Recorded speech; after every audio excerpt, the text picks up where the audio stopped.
Welcome to this visual analysis of a massive shift happening right now in family law. We are looking at the creation of the National Registry of Alimony Obligations, which you probably know as the Sabina Law.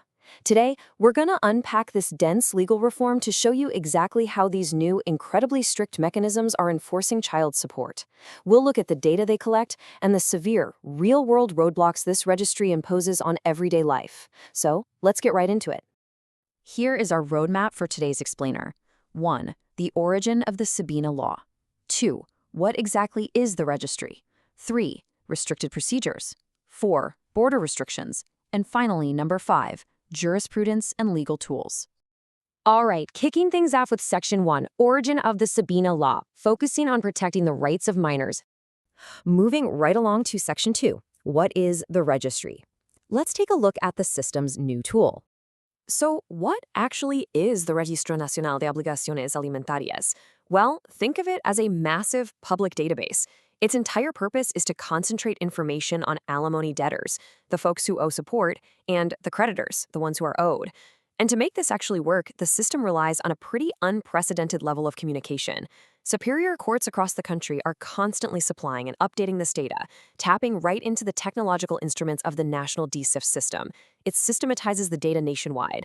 Basically, you can't just cross state lines anymore to leave your obligations behind. It is a centralized, very public record of compliance. Or, well, a lack thereof. Now, you might be wondering what kind of information goes public once someone is inscribed in this thing. The answer is a lot. It's highly detailed. The record literally spells out the debtor's full name, their CURP, and their tax ID, the RFC. But it doesn't stop at identity. It lists the exact judicial authority that ordered the inscription, the specific dollar amount owed, the payment deadline, and all the identifying data for the legal case itself. There is absolutely zero ambiguity here about who owes what and by when. And that brings us to this incredibly crucial number right here, 15. This is a strict 15 working day window that debtors have to act.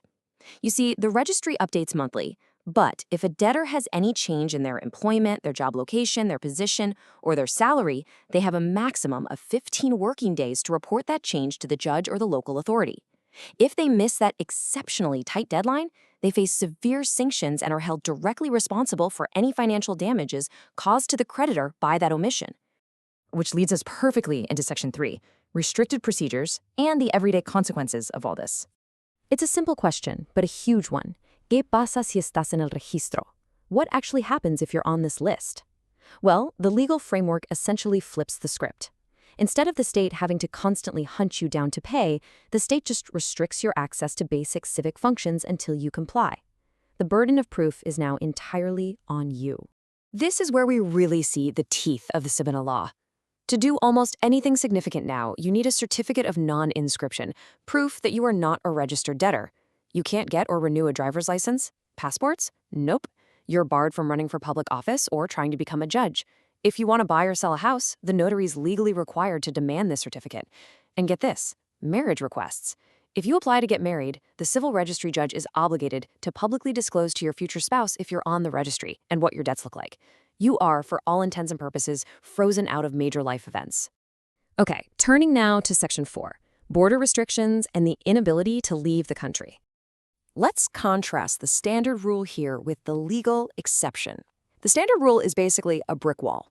Federal immigration authorities will physically stop anyone in the registry from leaving Mexico if they're a debtor or if a judge thinks they're a flight risk. But there is a legal exception.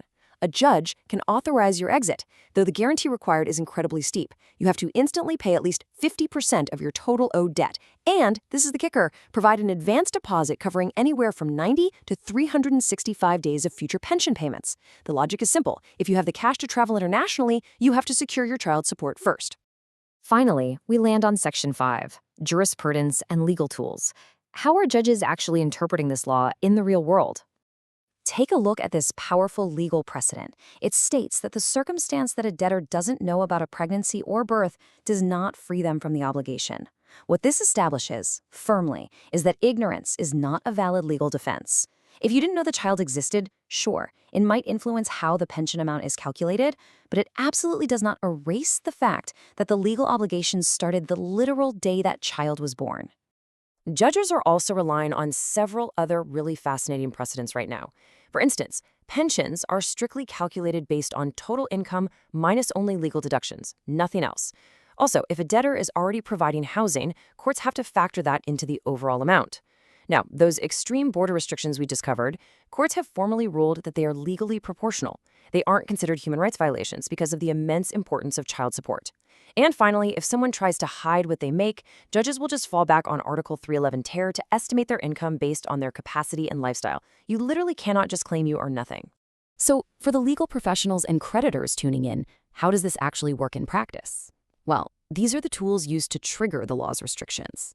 An initial alimony lawsuit doesn't just ask for the pension anymore. It explicitly requests inscription into the registry right out of the gate. An alimony debt payment request demands back pay and, again, triggers that public inscription. And the international mobility restriction, that's the specific document lawyers file under Article 135 Septies to alert immigration to stop a debtor at the border. These forms are the actual levers pulling the Sabina law into daily legal practice.